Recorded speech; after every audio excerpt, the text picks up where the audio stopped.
Hello hello, bienvenue dans Twist and Slay, le podcast qui parle des changements qui réveillent votre étincelle. Je suis Karen Jordan, aka Queen K, coach certifié un peu perché. J'ai fondé Yummy Monday pour qu'un maximum de personnes trouvent l'alignement pro et perso qui les fait vibrer chaque jour.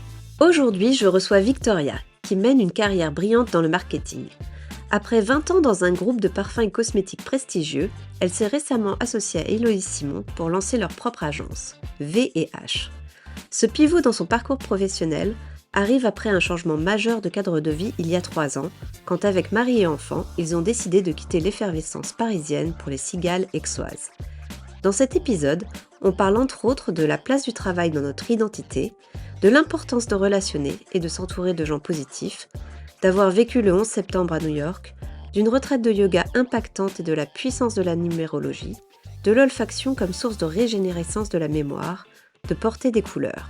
Je vous laisse découvrir tout ça et si ça vous plaît, je vous encourage à suivre le podcast, déposer un like et partager cet épisode auprès d'un maximum de personnes. Bonne écoute!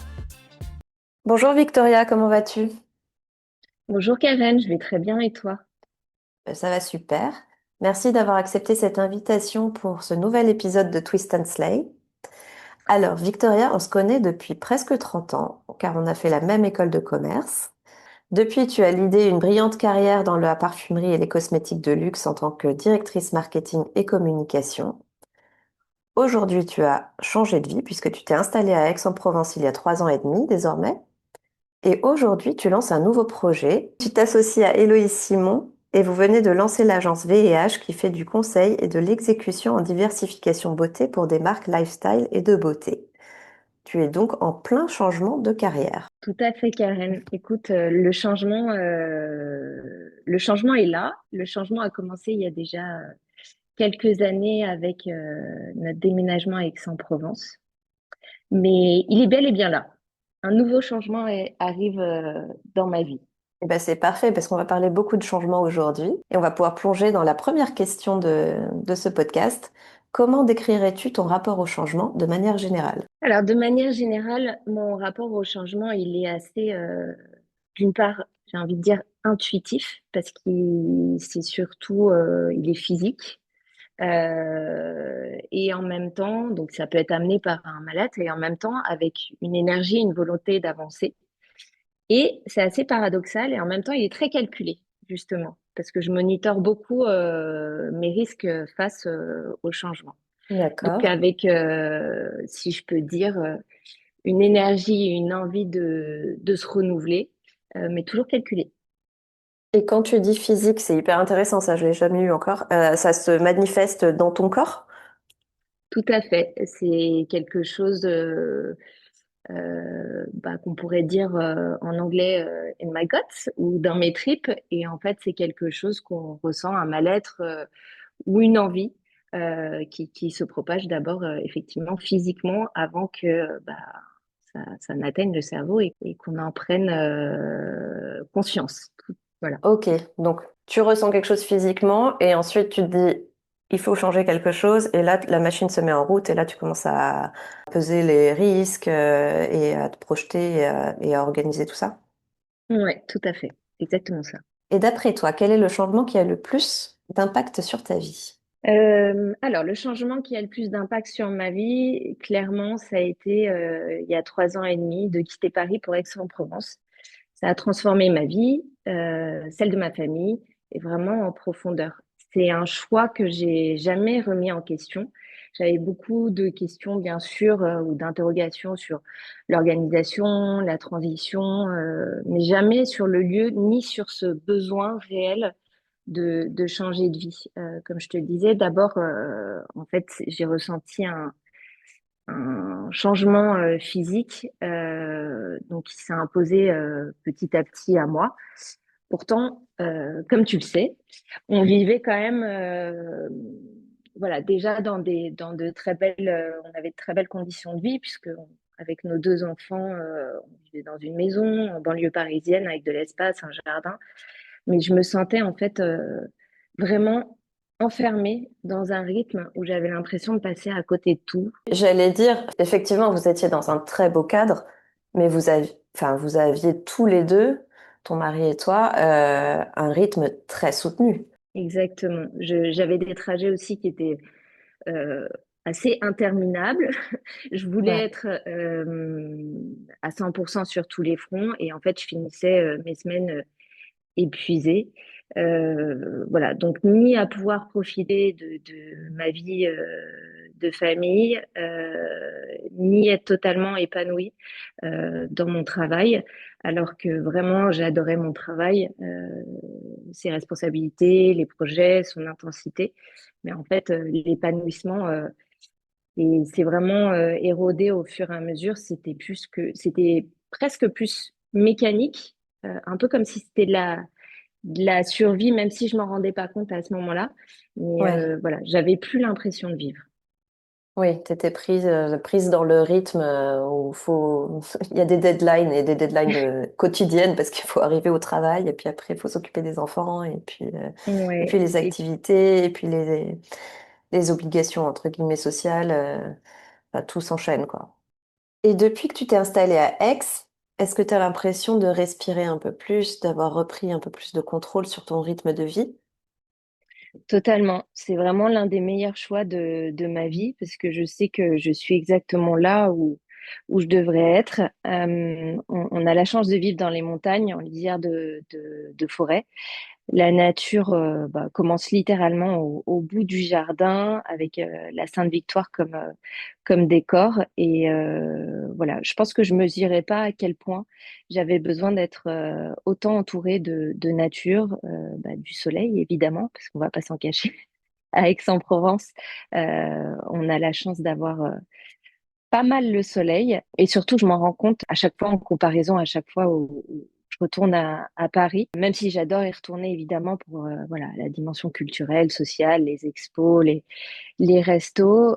Ouais, En fait, voilà, Aix-en-Provence, c'est là où on devait être, où la famille au sens large est épanouie, où moi je me retrouve et voilà les enfants, même si de grands ados préadultes pour ma fille, puisqu'elle va bientôt avoir 17 ans, et et mon fils oui, 14 elle ans. grandit. Ouais, ils sont bien grands, en fait. Peut-être qu'ils changeront d'avis, mais pour l'instant, ils ne bougeraient pour d'Aix-en-Provence pour rien au monde. Donc, on verra où les études les amènent plus tard.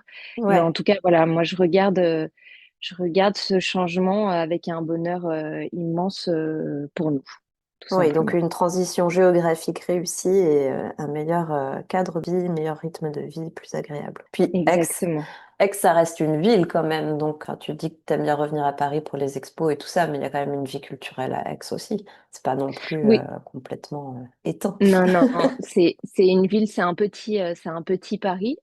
Donc effectivement, Oui. il y a une dimension culturelle qui est extrêmement importante, mais à la hauteur de la taille de la ville. Donc c'est Ouais, bien ouais. aussi de pouvoir revenir à Paris pour faire d'autres choses. Mais en tout cas, on est très gâtés, ça c'est sûr. Ok.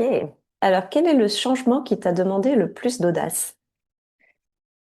Alors, il est effectivement lié à notre déménagement, Ok. notre départ de Paris. En fait, c'est pas forcément l'audace, ça n'a pas forcément été de déménager, même si voilà, beaucoup trouvaient cette démarche Bah, très courageuse. c'est challengeant, hein. Euh, Exactement, courageuse, surtout dans le sens où on n'avait ni famille ni amis, donc on a complètement reconstruit une nouvelle vie ici, Oui, et puis le et travail qui de ton mari qui est quand même aussi partiellement basé à Paris, qui crée beaucoup enfin, d'allers-retours et un rythme familial très différent de ce que vous aviez avant aussi.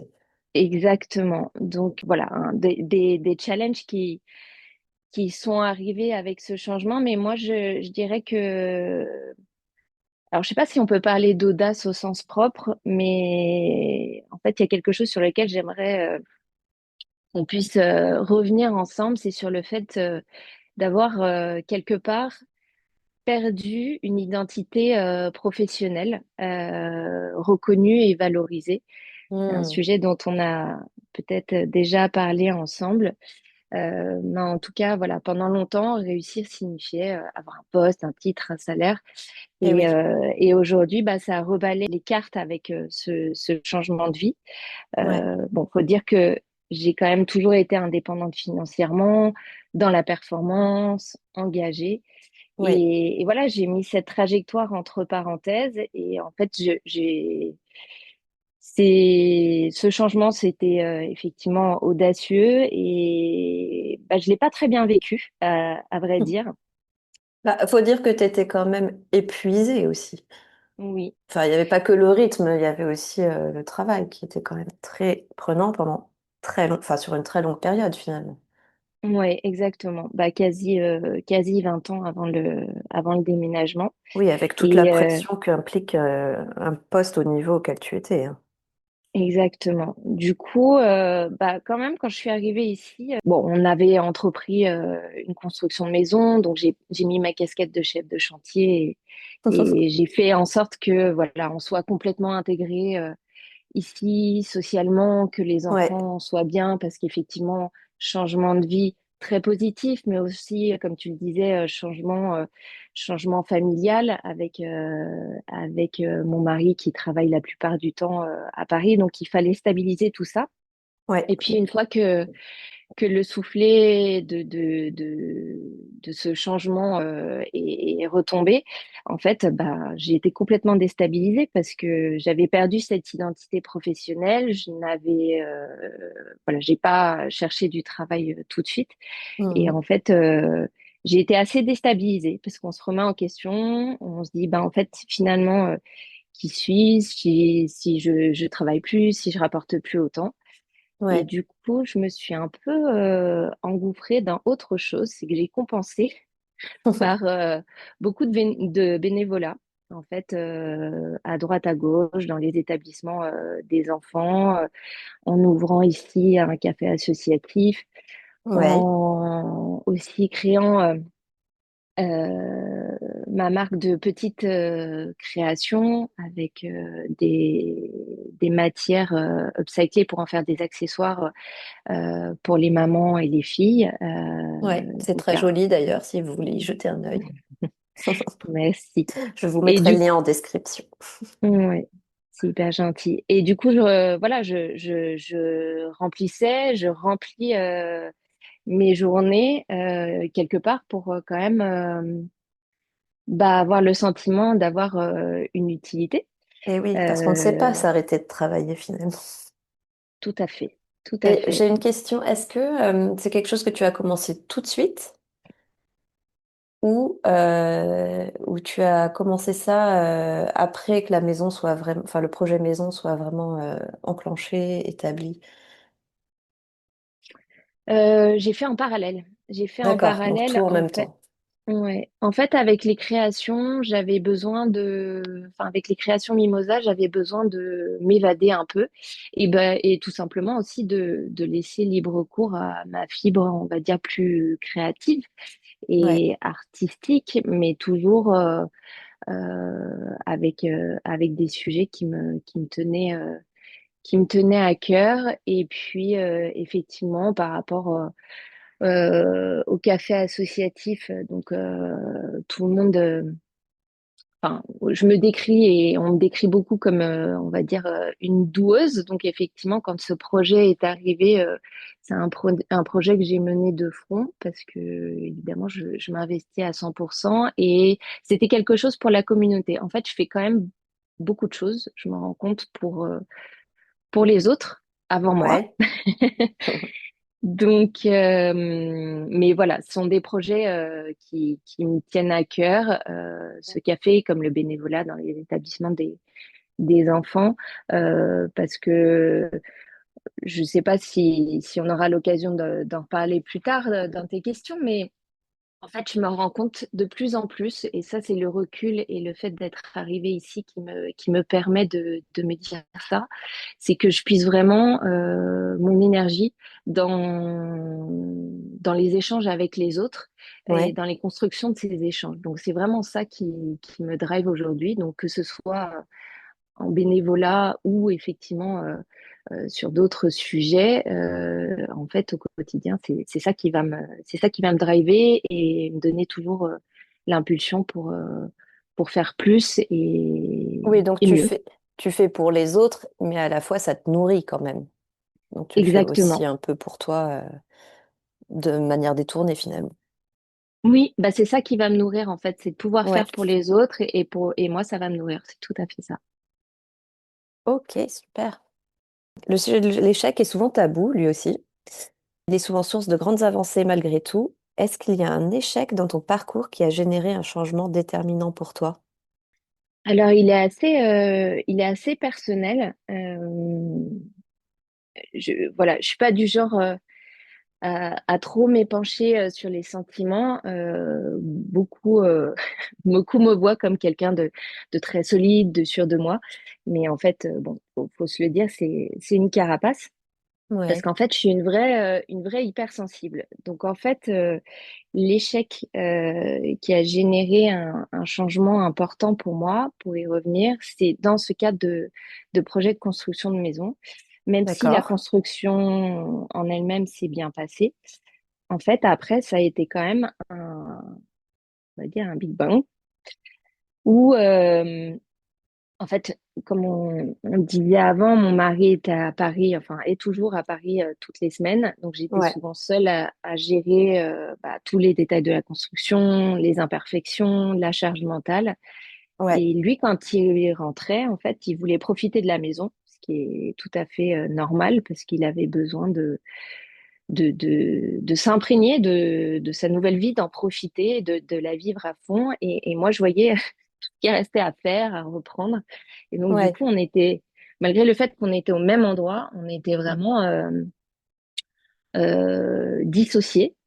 Et enfin, je sais pas comment dire, mais en tout cas, ce décalage, c'était un désalignement dans notre couple d'accord, qui a été assez difficile sur l'instant. Mais ce qui nous a vraiment obligés à nous regarder, à regarder vraiment nos attentes, nos besoins individuels et vis-à-vis de notre couple aussi.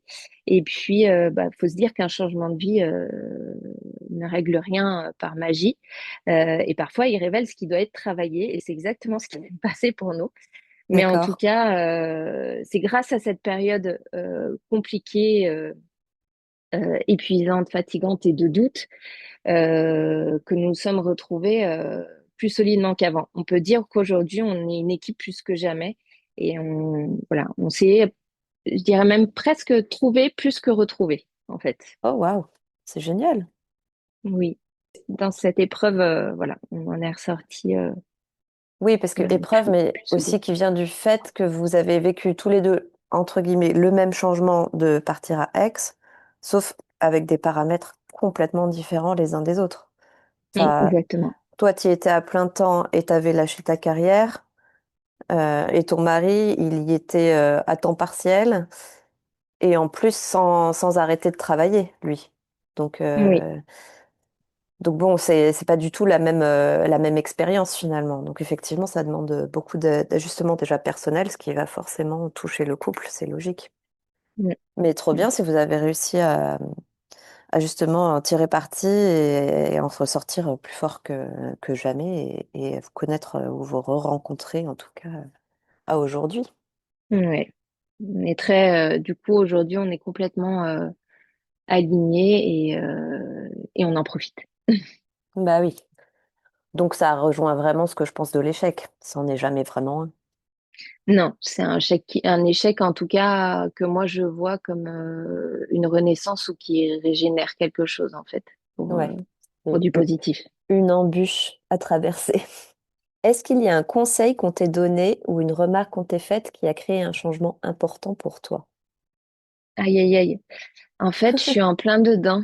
Je D'accord. suis en plein dedans, donc ça me travaille. Je suis en plein dans le travail, donc c'est pas acquis, mais je suis en Ouais. plein dedans. En fait, c'est une phrase que malgré tout on lit souvent, ou en tout cas que moi je perçois à chaque fois. Euh, c'est tu ne peux pas être aimé si tu ne t'aimes pas toi-même. Donc dans pas mal de moments de ma vie, et notamment il y a encore pas très longtemps plutôt, j'ai demandé à des amis de longue date, des amis plus récents d'ici, de Ouais, faire un petit retour sur image. ouais, Et c'était hyper intéressant mm, parce qu'effectivement, parfois, on a du mal à se voir tel qu'on est, tout simplement. ouais, Parce qu'on est toujours, enfin en tout cas, je suis vraiment toujours dans une certaine exigence de moi-même. ouais, Et c'était hyper enrichissant. Donc j'essaye d'aborder les choses du coup avec plus de douceur envers moi-même.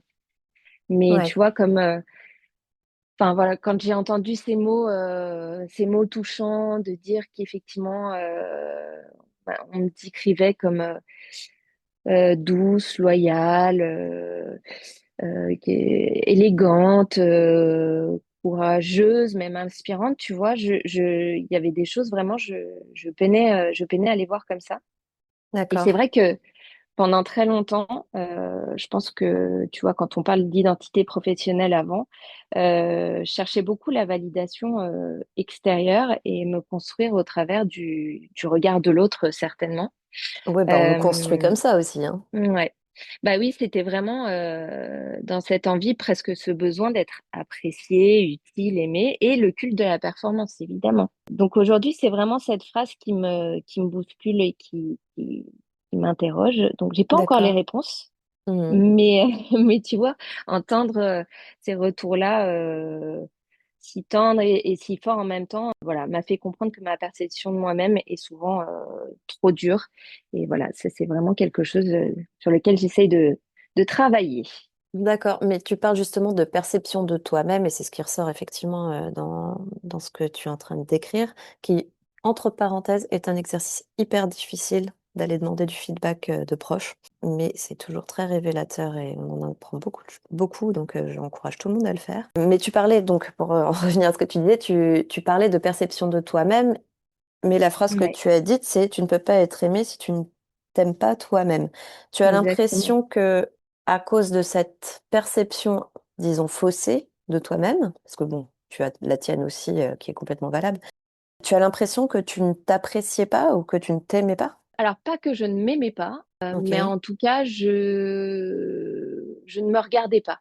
C'est peut-être plus simple. C'est faire oui, c'est ne pas regarder. Ne pas regarder et ne pas se poser des questions, en tout cas voilà, sur des sujets ou des qualificatifs qui pourraient faire que j'aurais un mauvais regard sur moi-même.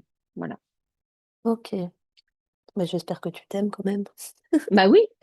Bon, bah, tout va bien. Mais voilà, j'ai eu voilà pendant très longtemps cette période où je me posais pas la question, Hmm. mais où effectivement, comme je le disais, je vivais plutôt au travers du regard des autres et du coup ça me renvoyait certainement cette image de voilà femme forte qui déplace des montagnes et tout. Et puis en fait, il n'y a pas que ça.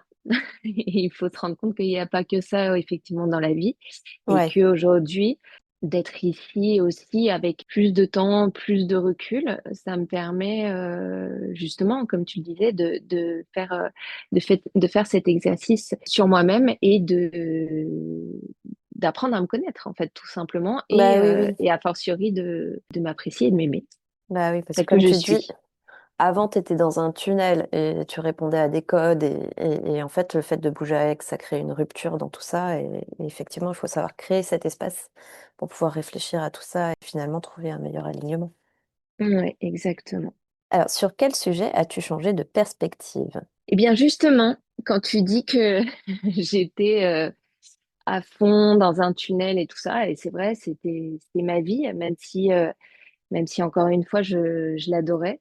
Oui, oui, Aujourd'hui, c'est un joli vraiment, tunnel. ouais, c'est un joli tunnel. Aujourd'hui, voilà, je serais pas prête à renier sur l'équilibre de vie que j'ai construit depuis que je suis arrivée ici. Ouais, Parce que c'est vraiment ce qui m'épanouit le plus et c'est un rythme beaucoup plus humain quelque part et qui me convient mieux. Donc, je travaille bien sûr, hein, mes journées sont denses ouais, entre le bénévolat et le lancement effectivement de l'agence. Mais du coup, c'est c'est plus la seule colonne vertébrale de mes journées. À Aix, j'ai vraiment trouvé un équilibre qui m'était vital, le mouvement avec le sport. Tu vois, je peux pas commencer un lundi matin sans aller au sport, Hmm. à la fois pour faire du sport, donc en ressortir énergisé, et à la fois pour voir aussi les amis, les visages que j'apprécie, enfin voilà, pouvoir être dans l'échange et puis avoir, comme je le disais, du temps pour mes amis et du temps pour vivre tout simplement. Donc au-delà du boulot, être dans le sport et dans le temps avec ses amis. Voilà ce qui me rend vraiment heureuse maintenant. Ouais. Sans Et puis je travaille aussi, c'est tout aussi efficace parce que je travaille sans être pressurisée, mais et j'apporte quelque chose de tout à fait professionnel, mais tout en ayant une vie autour que je pouvais pas avoir avant. Donc Oui, et c'est c'est un quelque chose que tu équilibre. valorises aujourd'hui alors que tu le voyais même pas avant, quoi, finalement. Non, vraiment je le voyais pas, et c'est vraiment aujourd'hui un équilibre extrêmement précieux pour moi, et voilà, je suis pas prête à le perdre. C'est vraiment un rythme qui me convient et qui m'apporte et qui est important. Et est-ce que c'est quelque chose que tu transmets à tes enfants? Je me dis que ça doit être un peu challengeant parce que là, ils sont à un âge justement où il y a quand même des examens qui arrivent, des choix d'études. Donc, c'est un moment de vie où justement, on pense plutôt, entre guillemets, performance, même si j'aime pas trop ce mot, et encore moins appliqué à des enfants. Mais on parle quand même de réussir ses examens pour se donner un maximum de chances plus tard. Comment est-ce que ça s'imbrique, du coup, cette nouvelle perspective dans, bah oui, il faut réussir, mais en même temps, attention à la qualité de vie aussi, enfin, le confort, oui, confort Oui, ou qualité de vie, quoi. oui. Bah, je pense qu'ils en ont conscience. Alors c'est vrai que leur inculquer, on leur en parle pas forcément, mais après, on s'octroie tous des plaisirs. Alors l'amitié, c'est très important, donc c'est vrai qu'on ne les bride pas sur le fait d'avoir cet équilibre, donc de voir les amis quand ils ont envie de les voir, tout simplement. Ouais. On vit, bah, comme je le disais, dans les montagnes, dans la nature. Donc Ouais. l'élément sportif est hyper important. On a la chance, voilà, de sortir de chez nous et d'être au cœur même de la nature. Et puis bah faut se dire aussi, je sais qu'ils adorent ça et donc on en profite autant qu'on peut de la mer, parce que c'est un vrai, on n'est qu'un un peu moins d'une heure de la mer et c'est un vrai ressourcement. Et en Ouais. fait, je pense qu'on fait des choses beaucoup plus en extérieur, Mm. évidemment, que ce qu'on faisait à Paris. Et puis, je trouvais qu'à Paris, bon, alors peut-être que le fait qu'on habitait en banlieue aussi, mais tout paraissait quand même compliqué. Les bouchons à Paris, aller à Paris pour faire des expos, tout ça. Et puis, il y avait effectivement les 15 activités des enfants. Donc, non, si je prends ma fille Chloé qui a 16 ans et demi et qui est en première, elle a ce besoin aussi, en fait. C'est certainement quelque chose, on se ressemble beaucoup aussi, mais son équilibre passe aussi par son entourage très proche, ses amis. C'est vrai qu'on est beaucoup dans le dialogue, mais il y a à la fois cet équilibre où bah, elle fait de l'équitation, elle continue à en faire Ouais. en première parce qu'elle a besoin de voilà ce repère, elle a besoin de ses amis. Et en même temps, comme on est beaucoup dans l'échange, voilà, on a toute confiance en elle. Bon, même si, voilà, Bah, c'est on une est quand ado, même quoi. on est quand même des parents, donc voilà, Oui, oui, bien sûr. on essaye d'être en maîtrise, mais c'est vrai qu'il y a aussi cette dimension sécuritaire à Aix où on les laisse très tôt vivre leur vie, beaucoup plus qu'à Paris. Ouais, Évidemment, d'accord. alors seul ou entouré, mais on a la chance d'avoir des enfants qui sont tous les deux responsables. Et voilà, donc on peut leur faire confiance. Et par rapport à ce côté, j'ai pas envie de dire slow life parce qu'on n'est pas du tout dans la slow life, mais cet équilibre, en fait, ils l'ont ressenti très vite. On n'a même pas eu besoin de leur dire parce que vraiment, ils sont tellement épanouis ici. C'est un bonheur de les voir comme ça. Ouais. Oui, donc finalement, c'est pas quelque chose que vous avez verbalisé envers eux, mais c'est quelque chose qu'ils ressentent au jour le jour, au final. Oui, ils ressentent au jour Donc le jour. ça va les imprégner dans leur vie future. J'espère Bah qu'ils oui. garderont ça. Oh, bah, je pense que ça doit être difficile de s'en écarter une fois qu'on y a goûté. Alors, est-ce qu'il y a une œuvre qui t'a marqué et qui a changé quelque chose d'important pour toi ou chez toi? Alors, on parlait, tu m'as introduite comme des années passées en tant que directrice marketing et communication. C'est vrai que j'ai évolué dans un groupe en charge de licence et de marque en propre, plutôt tourné vers le parfum. Et en fait, j'avais cette dimension parfum qui m'a toujours suivie, parce que tout simplement, en fait, ma mère avait travaillé pendant des années chez un fournisseur de matières premières et de parfums. Ouais, Et en fait, à un moment donné, je m'étais posé la question de savoir si je voulais en faire mon métier, donc devenir nez ou parfumeur. Mais je pense que j'étais pas assez mature pour m'y lancer. Et puis, bon, faut se dire que j'étais pas hyper scientifique, donc forcément ça Mhm. limite un peu. Mais en tout cas, j'ai fait dans mes études secondaires après l'école de commerce où on s'est rencontrés, j'ai fait l'ISIPCA, donc qui est l'école de parfumerie à Versailles et j'ai beaucoup Ouais, appris. Et j'ai notamment voilà, appris beaucoup des professeurs qui étaient plutôt des professeurs intervenants, donc il y avait un métier à côté. ouais, Et de Patty Kanak notamment, qui en fait drivait pas mal d'études. Et par la suite, j'ai découvert l'association du CEW qui participe dans les hôpitaux au travers de l'olfaction à la régénérescence pardon, de la mémoire. Et je trouve ça génial parce que, en fait, l'olfaction, c'est ce qui fait vraiment appel à toutes les émotions. On peut avoir une Madeleine de Proust, des odeurs voilà, qui nous rappellent notre complètement. enfance, dans la cuisine, des voyages, la mer, la montagne. Enfin, ça peut être tout et n'importe quoi. L'odeur de la cheminée, une odeur caractéristique chez nos grands-parents. Et tout ça, ça permet à des gens qui sont atteints de maladies de pouvoir justement s'émerveiller et faire travailler leurs souvenirs et leur mémoire. Et voilà, donc je trouve ça fantastique. Ah, mais c'est intéressant. Mais comment est-ce qu'ils vont chercher Enfin, c'est hyper particulier la mémoire olfactive. Enfin, et c'est très propre à ce qu'on a vécu. Oui. Comment est-ce qu'ils vont retrouver ces odeurs et savoir enfin, quelles odeurs ont marqué à quel moment? En fait, c'est pas tant proposer quelque chose qu'ils ont vécu, c'est en fait sentir différents parfums ou ingrédients, et là ils vont pouvoir verbaliser leurs souvenirs parce que par exemple je sais pas, peut-être que chez moi, c'était plutôt les madeleines le week-end et chez toi, la tarte aux pommes le week-end. Ouais, Et pourtant, quand tu vas faire sentir l'un ou l'autre chez le patient, en fait, il va te raconter lui-même une histoire, mais ça se trouve, c'était pas chez lui le dimanche, c'était pendant ses vacances à Saint-Malo, j'en sais rien. Et en ouais, fait, oui. c'est juste le travail de la mémoire. Est-ce que ça va déclencher en sentant que le travail de parole et de mémoire et de mettre des mots de mettre des mots tout simplement, de faire. Il y a une dimension psychique qui est hyper importante. Donc, Ouais. n'étant pas scientifique, je ne saurais Non, non, t'expliquer bien ce sûr. qui se passe. Mais en tout cas, ce qui est beau, c'est de voir ces personnes-là à nouveau prendre la parole et que ce soit une émotion qui suscite cette parole. Moi, c'est ça que je trouve Ah beau. oui, mais ça doit être complètement épatant de voir ça, effectivement. Ouais. Ah bah, super, merci pour ce partage. Peux-tu nous parler d'un voyage qui t'a particulièrement changé? Et quand je dis voyage, ça peut être géographique, intellectuel, voire même spirituel. En fait, j'en ai deux et j'en ai un qui est partagé avec toi. Donc, je Ah ne sais bon? pas si on, D'accord.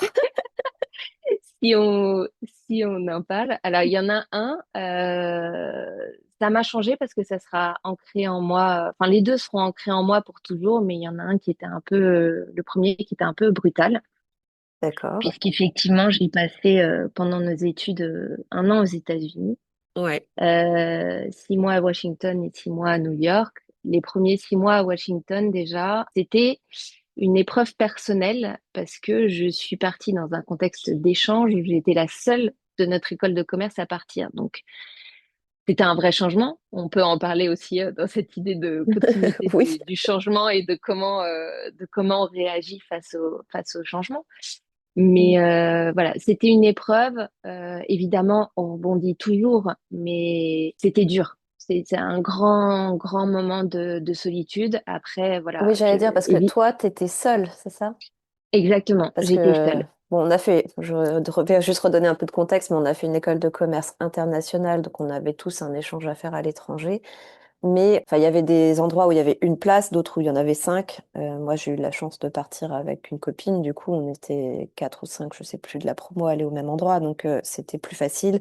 Effectivement, Washington, il n'y a qu'une place, il me semblait, effectivement. Donc ça doit être d'autant plus dur. Ouais, c'était d'autant plus dur, mais comme je te dis, après, c'est vrai que bon, très vite, l'intégration se fait très bien. Il y avait un niveau effectivement quand même académique qui était assez fort. Donc, bon, en tout cas, c'était une expérience qui m'a forgée. Oui, en plus, je Assez, vais juste rappeler que toi, tu avais un an de moins que nous tous. Enfin, tu avais un an d'avance. Donc, du coup, tu oui, étais d'autant plus jeune, sachant qu'on partait déjà à 19 20 ans. exactement. Donc, toi, tu devais avoir à peine 19 ans. Tout à fait. Bah oui. Donc c'est très Tout à jeune pour fait. être déraciné comme ça et se retrouver Ouais. dans un cadre qu'on ne connaît pas du tout, quoi. Oui, et puis en plus, dans mon passif d'enfance, j'avais été en coloc une fois avec une copine.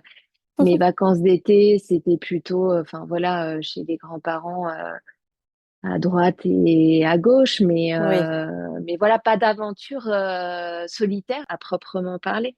eh oui, Bon, après, il y a eu les 6 mois d'après qui ont effectivement du coup vraiment pour le coup bouleversé ma vie puisque ouais, j'étais à New York quand il y a eu l'attaque des Twin Towers et ouais, et voilà donc c'était un moment de panique, oui, d'inquiétude, de, de malheur, de désolation. Mais voilà, et puis après, il y a eu la peur qui s'est installée, puisque quand oui, on a tous commencé à ressortir, euh, ben, on pouvait pas oui, parce que s'empêcher de regarder le ciel, par exemple. bah, j'allais dire, parce que moi j'étais aux États-Unis aussi à ce moment-là. Euh, il y a effectivement les attentats le jour J, le 11 septembre, Oui. qui sont terrifiants et enfin horribles à vivre, c'est évident. Mais il y a tous les jours qui suivent. Mm.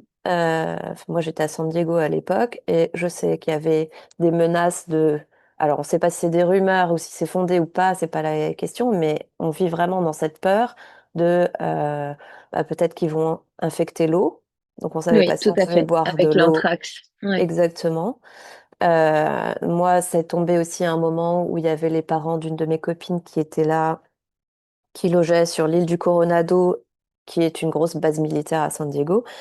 Et on prenait le pont tous les jours avec la menace que les ponts allaient sauter aussi. Donc en fait, Oui. c'est quelque chose qui a duré sur plusieurs semaines. Oui. Et puis nous, en Euh, plus, enfin, il c'est y loin avait d'être l'odeur. juste. Ouais, en plus. Non, mais enfin, toi, t'étais vraiment au cœur de l'horreur. Mais c'est vrai que c'est quelque chose qui est. Enfin, j'ai l'impression dans l'inconscient collectif, c'est un jour qui est très marqué, alors qu'en fait, c'est des semaines qui sont marquées. Mm, tout à fait. Je te parle de l'odeur parce que l'odeur est Ouais. restée longtemps. C'est pour ça, en fait. C'est des suites, enfin, ce nuage de fumée aussi. Mm. Et puis effectivement, la peur. Ouais. On savait pas. Puis enfin, voilà, j'étais loin de ma famille, comme beaucoup d'autres, des amis. Après, effectivement, bah, dans ce genre de situation, on se resserre encore plus les coudes. Bien sûr. Mais c'est vrai que on a eu la chance de pouvoir donner des nouvelles en s'étant mis à l'abri sur l'instant. Ça m'a paru Euh, très très long, hein, je t'avoue. Je crois que je oui, l'oublierai jamais. oui, en plus, bon, les portables, enfin, Bah plus bien rien ne sûr. passait. Ouais. Donc c'est vrai que j'ose pas imaginer pour voilà ce que la famille et les amis ont ressenti à ce moment-là. Et Oui, puis bon, c'est après, pas grave, t'as déjà ta charge à toi, hein. C'est pas la peine d'aller te projeter dans le vide. Et Truc puis de... après, il y a eu voilà, plein d'éléments qui génèrent du stress. C'est le Ouais. retour au bureau, on travaille dans des tours, Mm. il y a les systèmes d'alerte qui se mettent en place non-stop, on est évacué. Donc là, on compte les étages. Moi, j'étais pas très haut, hein, j'étais au 18e. Mais Ouais. voilà, on se dit 18 étages à descendre Ah, en évitant les mouvements de foule et tout ça. Euh, ouais. voilà, effectivement, comme tu dis, les gens se souviennent de ce jour-là, mais ça a eu un impact longtemps après. Et aujourd'hui, ça t'impacte encore, tu trouves?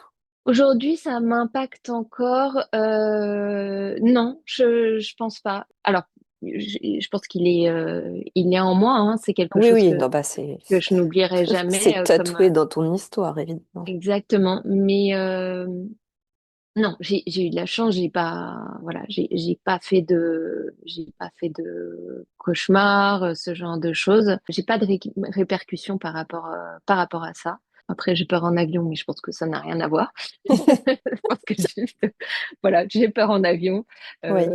c'est tout. Peur, une peur de dire que c'est la fin alors qu'il n'y a pas de raison. Ça, c'est un truc qui exaspère mon mari qui ne comprend pas comment tu peux avoir peur en avion. Mais voilà, Ah oui, ça ne se décide pas. bah, je peux lui en parler aussi, s'il a besoin de comprendre. Puis tu es retourné à New York depuis. Exactement. Pour le boulot, en perso, on était avec les enfants pas plus tard que l'année dernière. Notre premier voyage outre-Atlantique avec les enfants. Et oui, Premier long voyage pour eux en avion. On a adoré. J'ai retrouvé, on retrouve ce qu'on aime quand même des États-Unis, c'est-à-dire une énergie, un monde où tout est possible et en même temps aujourd'hui, bon bah New York quand même avec pas mal de travers, même si clairement on a eu des velléités en tant que jeune couple de vouloir partir habiter aux États-Unis et pour plein de raisons finalement ça s'était pas fait. ouais. Euh, Aujourd'hui clairement je n'y vivrai pas. Hein. J'ai encore des amis qui y habitent, mais voilà, c'est très bien d'y aller professionnellement ou en vacances revoir ses amis, mais aujourd'hui je n'irai pas. Et toi, tu as retrouvé cette énergie à New York, tu as trouvé? Parce que moi, post-Covid, bon, alors pour ceux qui ne le savent pas, j'ai vécu 8 ans à New York, donc je connais très bien cette ville. Mm. Mais c'était pré-Covid et j'y suis retournée plusieurs fois post-Covid et je trouve que ça a beaucoup perdu justement en spontanéité, cette énergie vivifiante qu'il y avait avant, qui nous porte. Je trouve qu'elle est retombée drastiquement en fait. Bon, alors maintenant Alors, ça va faire 3 ans que je suis pas retournée, mais, vraiment c'était retombé de fou quoi. ouais. Mais je pense que tu as certainement raison par rapport à ce que toi, tu as vécu. C'est retombé, mais par rapport à... Parce que tu as quand même vécu un certain nombre d'années, alors que moi, voilà, j'y allais juste... Enfin, après y avoir passé cette année pendant les études, j'y suis repassée que professionnellement. Mais ce que je veux dire, c'est que si on compare, dans l'absolu, il y a quand même plus d'énergie que ce qu'on peut trouver voilà, dans d'autres villes et que les gens, je trouve, restent quand même globalement très positifs par rapport à en France, les gens qu'on peut rencontrer comme ça de prime Ouais, abord. oui, oui, tout à fait. En Ouais, fait, c'est il y a un sûr que. côté tellement welcoming, 3000 vies dans une vie, enfin voilà, Et c'est c'est très là où ouvert d'esprit aussi, tout est possible. exactement. Et c'est là où je trouve que cette énergie, en tout cas à mon sens, n'a pas bougé. Mais encore, c'est encore une fois très personnel, n'y ayant pas habité aussi longtemps que toi, évidemment. Hmm. Et du coup, si tu veux bien, je Oui, voudrais parler de ce deuxième petit voyage qui d'accord. était en fait notre retraite de Ah, yoga ça y ensemble. est, oui, ok. Parce qu'en fait, c'était ma première retraite de yoga. Et en fait, j'ai ouvert les yeux. Alors, même si je pratiquais un peu le yoga, pas de façon assidue. En fait, cette retraite m'a bouleversée. Ouais, Alors déjà, on était quand même toutes les deux. On a cette envie de se découvrir intérieurement chacune, de partager ce moment, mais toujours avec beaucoup de pudeur, toutes les deux quand on est ensemble. Et ce ouais. que j'ai adoré dans cette retraite de yoga, au-delà des gens et des connexions qu'on a pu créer là-bas, je crois que c'est un moment qui m'a... Enfin, j'ai trouvé tout positif. On était quand même dans un cadre exceptionnel. Ah oui, c'était magnifique. C'était magnifique avec une prof de yoga et coach qui était quand même exceptionnelle Ouais. et qui nous a Mademoiselle offert, Pierre ou Stéphanie Allerme, je crois qu'elle n'utilise plus son surnom maintenant, mais je vous mettrai le lien en description aussi si vous voulez la retrouver.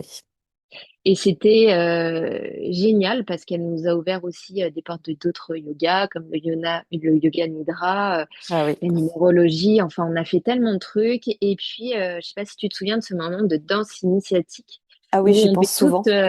voilà, toutes fermer Ça me- les yeux et se mettre à danser. On se mettait dans les corps d'animaux, je sais plus. Enfin, Oui, c'était vraiment. c'était très libérateur pour moi en tout cas. Et il y a eu effectivement un lâcher-prise. Je me souviens, j'étais en train de danser et je pleurais sans comprendre ce qui m'arrive. Donc, ça peut paraître.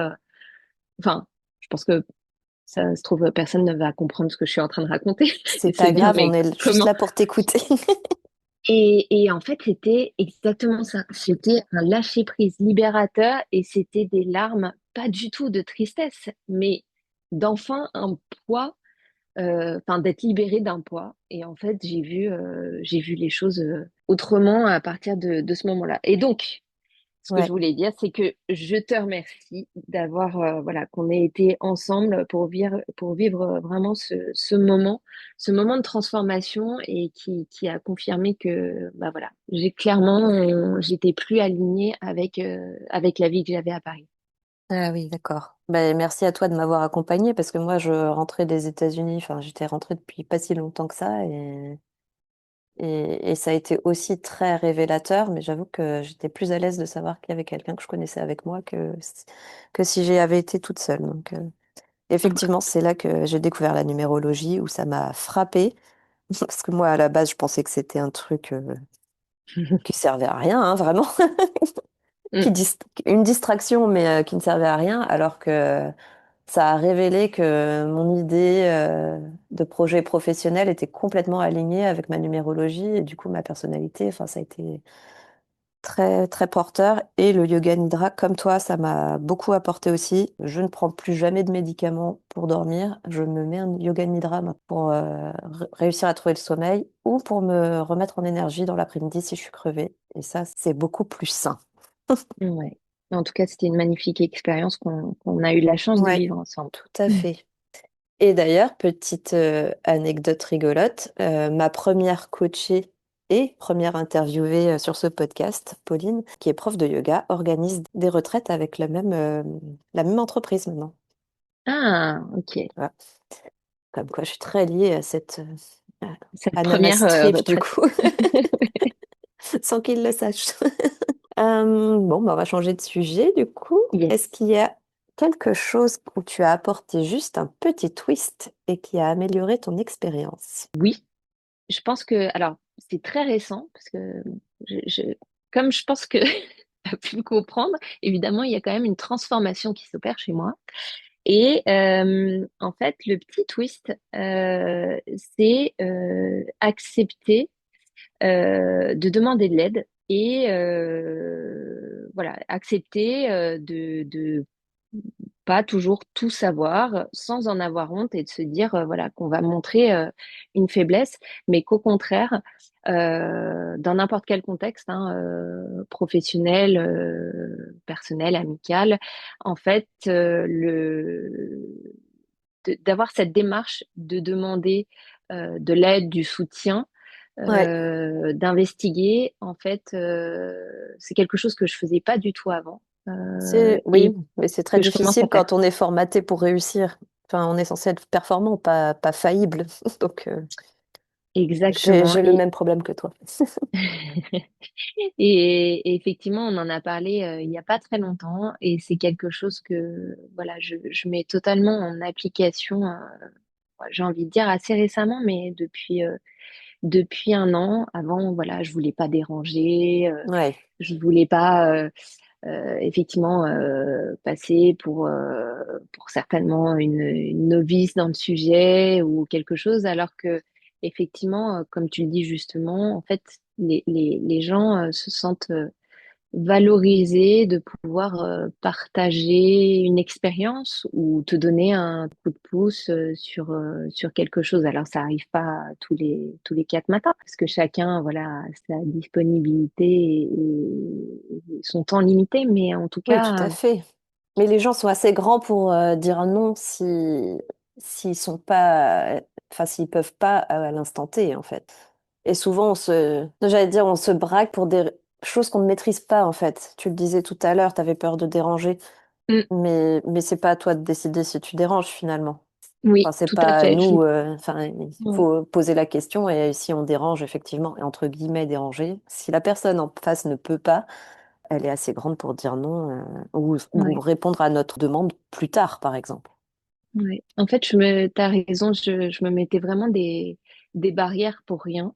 Alors qu'en fait, tu vois, quand je te disais tout à l'heure, mon énergie, elle vient aussi des discussions et des échanges que je peux avoir avec les autres. Et Mhm. typiquement, ça me nourrit, ça, évidemment, ça aide à avancer. Et puis, je pense que quand c'est fait, du coup, les gens, en général, bah, s'ils n'ont pas envie, comme tu le dis, ils le font pas. Et puis, s'ils ont envie, c'est dans un cadre bienveillant, même si c'est pour te challenger, mais en tout cas bienveillant pour pouvoir répondre aux questions que j'ai, quoi. Voilà. Ah bah super. Alors oui, tout le monde, demandez de l'aide quand vous ne savez pas, vous gagnerez du temps et de l'énergie. Aurais-tu un changement d'habitude qui a amélioré ton bien-être à nous partager? Alors oui, il y en a un surtout, c'est s'entourer de gens positifs et simples et vrais. C'est vrai qu'avec ce changement de vie, ben, ça a amené forcément des changements dans les rapports aussi amicaux, professionnels, voilà, des choses qui étaient là, des relations qui étaient là, mais qui au final ne m'apportaient pas, mais encore une fois, c'est avec le recul, ne m'apportaient Oui, pas ce dont j'avais besoin. Et surtout au quotidien, bah, le positif attire le positif. Donc moi aujourd'hui, c'est vraiment c'est pas un leitmotiv, mais c'est vraiment de m'entourer au maximum de gens positifs et que ça crée une émulation. Parce qu'il y a des gens, malheureusement, dont on s'entoure, mais qui sont un peu torturés, qui râlent tout le temps, enfin voilà, qui prennent pas la vie du bon côté, on va dire, oui. et qui vous entraînent un peu dans une spirale négative. Ah bah, qui mange toute votre énergie. Totalement, totalement. Et déjà en positif, alors positif, ça peut être dans le sourire, dans plein de choses, hein, dans leur façon d'être globalement, mais qui sont ouverts et positifs. Je dirais que c'est vraiment ce changement d'habitude. Donc je me suis éloignée des gens qui effectivement Ouais. avec lesquels bah j'étais plus alignée Et parce ça, que c'est j'ai très difficile. ouais. Oui, parce que ça remet beaucoup de choses en question, des fondements, encore une fois, Oui, et puis la qu'on a démarche, eus. elle est très, enfin, elle est pas agréable. Enfin, vraiment, c'est compliqué. Ouais. Mais il faut s'écouter, effectivement. Ouais. Et puis voilà, on parlait, ça c'est m'entourer de gens positifs, et puis on parlait tout à l'heure de rythme de vie. Et encore une fois, ça c'est vraiment le changement que je suis pas prête à renier en fait, parce Oui. que j'ai trouvé mon équilibre aujourd'hui. Ah, j'adore cette phrase. J'ai trouvé mon équilibre aujourd'hui. C'est merveilleux à entendre. Alors, la dernière question de cette première partie, un peu plus légère ou pas, parce que bon, jusqu'ici, j'ai été très surprise. Peux-tu nous partager un heureux ou malheureux changement vestimentaire, une coiffure ou un accessoire? Quand je disais surprise, c'était sur les réponses à cette question, pas... Oui. Alors écoute, encore une fois, c'est avec ce changement géographique qui a amené un changement aussi, qui a amené d'autres changements. En fait, tout simplement les couleurs. Je mets beaucoup de couleurs. Alors Ah aujourd'hui, oui. c'est pas le cas parce qu'effectivement, une fois n'est pas coutume, il pleut. Donc, je suis plutôt en noir et blanc, mais c'est vrai que j'avais une vie, on peut se dire, très en noir et blanc à Paris. Alors, Ok. il y avait aussi la dimension professionnelle qui voulait ça, parce que voilà, très très habillé. Bon, forcément, on va vers des choses plus sobres. Mais Ouais. aujourd'hui, voilà, si je dois te dire un heureux changement vestimentaire, les couleurs, beaucoup de vert, du jaune. Donc, ça peut surprendre comme ça, mais en fait, Des tout couleurs va du bien. soleil. Voilà, exactement. Du soleil, de la nature, encore une fois, on y revient, ce qui est important pour moi. Et les baskets, c'est-à-dire que je ne mets plus de talons. De toute façon, je ne sais pas à quel moment je pourrais mettre des talons. Ici, il y a des graviers. Dans le centre-ville d'Aix, ce sont des pavés. Enfin, voilà. Rien ne se prête à Ouais. ce que je mette des talons. Alors, du coup, je les mets plutôt, effectivement, quand on va chez les copains. Là, je suis peut-être plus overdressed, Ah oui. mais sinon, bah, j'ai plus l'occasion de mettre ce que je pouvais mettre autrefois. Donc, ils sont tous prévenus. Parfois, j'arrive, voilà, Oui, mais ça, c'est un talons. peu le syndrome aussi de, justement, t'es passé d'une vie où t'allais au bureau, où t'étais Ouais, très bien habillé parce que la fonction faisait qu'il fallait, oui, de passer à Aix, et puis il y a eu le Covid au milieu où tout le monde s'est relâché en termes en termes vestimentaires, où c'est beaucoup plus chill, très cool, basket, jean tout le temps. Et en fait, à un moment, on a besoin de retrouver ce truc-là, de porter des talons et une jolie robe. Et moi, de passer beaucoup de temps à la maison, justement, bah, pareil, quand je sors, j'ai envie d'être un peu plus apprêtée que je ne l'étais avant. ouais, exactement. Et Et ça puis, fait du bien. ouais, ça fait du bien. Et puis, en plus, tu retrouves un petit peu ce côté plus féminin quand tu portes des robes, des collants, des talons, que tu mets effectivement de côté dans ta vie de tous les jours, même si tu es apprêté, mais tu es apprêté vraiment différemment. Ouais. Donc ça a un côté moins glamour, on va dire. Ouais, et moi j'en ai eu besoin aussi là depuis que bah, j'ai travaillé avec une coach cette année et j'aborde Yummy Monday très différemment et j'ai besoin de me mettre aussi en tenue pour travailler et d'avoir je vais dire l'attirail, la tenue appropriée à la fonction que je vais faire Mhm. le jour J. Donc, si je suis directrice marketing tel jour pour Yummy Monday, bah, je vais m'habiller en directrice marketing. Si je fais de la création web, je vais être beaucoup plus chill en mode designer web. Et puis si je coach, j'ai une tenue de coach pour vraiment m'ancrer dans le Mm. personnage que j'incarne à ce moment-là. Comme Ouais. quoi, les vêtements, c'est la Oui, oui. transformation. Bah, ça joue beaucoup sur qui on est à l'instant T. Ouais. Bon, on a fini cette première partie, on va passer à la deuxième qui est beaucoup plus rapide. C'est une série de Mm. questions où tu vas répondre du tac au tac. Et ces questions sont inspirées du questionnaire de Proust qui a été plus tard repris par Bernard Pivot, puis par James Lipton. Je ne sais pas si tu regardais son émission Inside the Actors Studio, Non. que je regardais beaucoup quand j'étais petite avec ma mère. Est-ce que tu es prête? Je suis prête, on y va. Quel est le mot qui te décrit le mieux? Tu as le droit de l'inventer. Je dirais sensible. Qu'est-ce qui te stimule le plus créativement, spirituellement ou émotionnellement? Comme je disais tout à l'heure, je pense que c'est être dans l'échange. Donc vraiment puiser mon énergie en fait dans les relations et le bien-être avec les autres. Magnifique, meilleure réponse. Parce que ça se perd tellement aujourd'hui. Je suis toujours ravie quand j'entends le mot relation. Y a-t-il un art qui te transporte systématiquement? Je dirais qu'il y en a deux. Il y a une dimension artisanale, un travail, un savoir-faire plutôt artisanal. Ouais, Donc ça peut être, je sais pas, sur des broderies, sur un travail d'un costume local, enfin voilà, quelque chose qui a un vrai travail artisanal, mais très dans le détail, ouais, dans la précision, ok. dans la finesse. Voilà. Hmm, Et puis, il y a aussi la dimension de l'architecture. Voilà, ça c'est quelque chose ok. qui me transporte aussi pas mal. D'où une maison qui pourrait être dans, j'espère que je trouve c'est Architectural Digest, le magazine. Je vais peur d'oublier du coup. Oui, ou si certains suivent The Contemporist aussi, Ah le oui. newsletter. Quel est le meilleur compliment que l'on t'ait fait à ce jour? Alors écoute, il y en a un qui revient, enfin, qui est revenu récemment, 2 fois. Donc c'est vraiment. Eh bien écoute, je me lâche. Bah En oui, fait, vas-y. on m'a dit, parce que j'ai fait plusieurs présentations dans le cadre de mes bénévolats, et en fait, on me dit que je suis d'une super oratrice de façon très naturelle et que je devrais peut-être en faire quelque chose. Alors le quelque chose, voilà, je ne sais pas, ça doit faire partie de mon travail d'introspection, mais voilà, ça c'est quelque chose qui me touche dernièrement. Bah, tu vas en avoir besoin pour ton nouveau business, hein. Oui, ça c'est évident. Donc, ça tombe bien d'avoir ce talent. Mm. Quel est ton défaut préféré?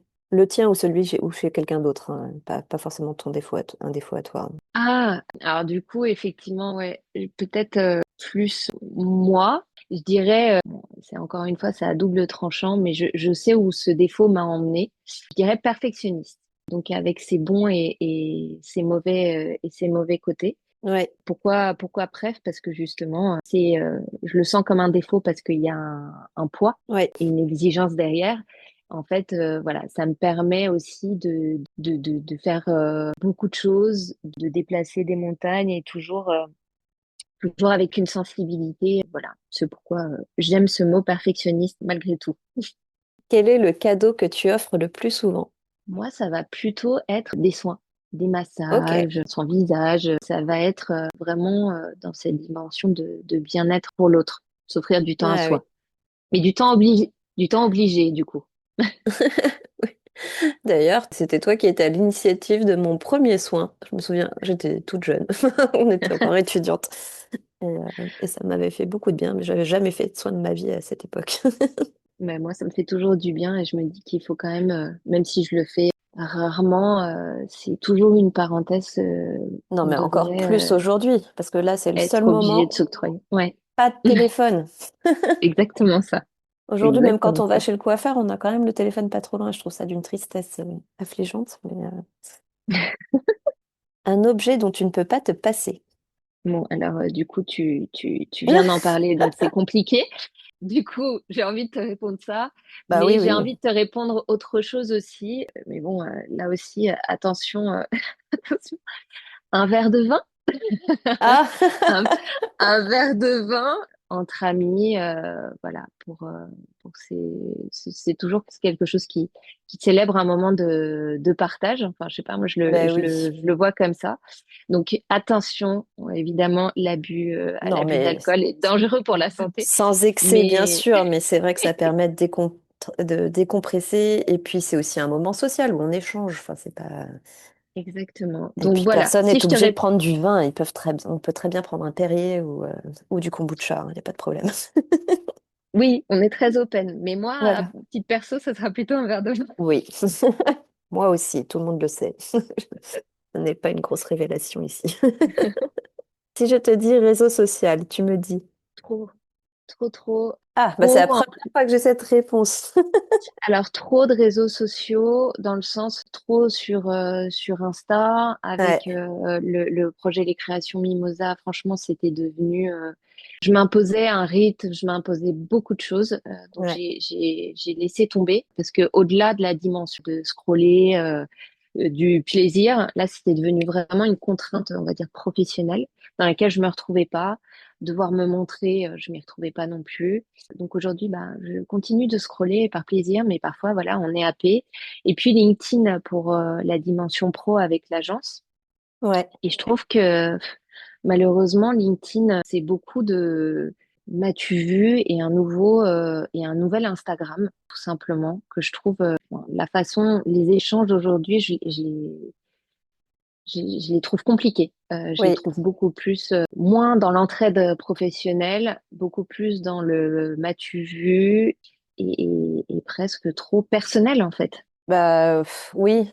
Enfin, moi, j'ai un gros problème avec LinkedIn aussi et Instagram d'ailleurs. Mais Mais tu vois, attends. pour moi, il se rapproche beaucoup plus d'un Instagram aujourd'hui, mais sur une autre plateforme. Oui et non. Enfin, il y a aussi toute cette dimension fake parce que tout le monde construit ses posts de la même manière. C'est hyper stéréotypé en fait. Mm. Alors que tu es censé vraiment mettre en avant en tant qu'entrepreneur, qui tu es et ce que tu proposes, les gens, commencent à raconter leur vie alors que moi, j'ai commencé à faire ça aussi parce que tout le monde dit, il faut faire comme ci, il faut faire comme ça. Maintenant, j'ai complètement lâché, je fais ce que je veux. C'est Ouais. beaucoup plus détente et je pense plus pertinent au final. Mhm. Mais oui, LinkedIn, c'est très compliqué. Et puis après, moi, j'aime pas du tout l'histoire d'être esclave des algorithmes, ça me saoule. Tout à fait. Pour être très franche. Ouais, ouais, t'as bien Mais raison. je C'est comprends qu'on exactement soit un peu ça. perdu sur quoi faire sur LinkedIn. Et puis Instagram, ça bouffe beaucoup de temps aussi. Mm. Donc, prochaine question. Un accessoire ou un geste pour se démarquer lors d'un événement ou d'une présentation. Alors moi, il y avait toujours le rouge à lèvres, bien Mhm. rouge en Ouais. général, qui attire encore plus quand tu souris. En général, voilà, quand je prends la parole, je suis assez dans la gestuelle et le sourire. Mais au-delà du rouge à lèvres, en fait, j'ai besoin d'être debout. Moi, si tu me mets assise derrière un pupitre, parce qu'on en a eu pas mal, en fait, Ouais. des présentations et représentations, en fait, le fait d'être assise, je suis pas ancrée sur mes deux pieds. Donc, en fait, même s'il y Mhm. avait un tabouret haut, je me mettais systématiquement enfin, debout sur mes deux pieds parce que je trouve qu'il y a, toi et moi, on le sait, mais il y a beaucoup d'énergie qui vient de la terre et je trouve qu'on est plus ancré, plus stable, surtout quand on est dans un moment voilà, de stress, que ça, il y a cet ancrage qui te permet une certaine stabilité dans tes gestes et dans ton élocution, tout simplement Ah, aussi. mais complètement. D'ailleurs, moi, j'ai beaucoup l'image en tête de Céline Dion. Je trouve qu'elle est vraiment ancrée, enfin, ses pieds, quand elle chante, Ouais, elle est vraiment ancrée dans le sol plus qu'une autre, enfin, que d'autres chanteuses, en fait. Ça me vient souvent cette image. Et je trouve que du coup, ça dégage une présence incroyable, quoi. Mm, exactement. Qui est la personne qui t'inspire le plus? J'ai envie de commencer par mon mari, mais ça va être, évidemment, ça va être des petits bouts de chaque personne, de mon entourage ou pas d'ailleurs. C'est des petits bouts de chacun parce que chacun à sa façon va pouvoir m'inspirer. Mais effectivement, si je devais en choisir qu'un, c'est mon mari. Donc, spécial dédicace, big love et cœur avec les doigts à mon mari.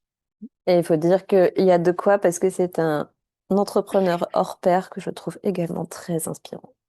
Et Ouais. j'espère Et bien le puis, recevoir un jour dans ce podcast.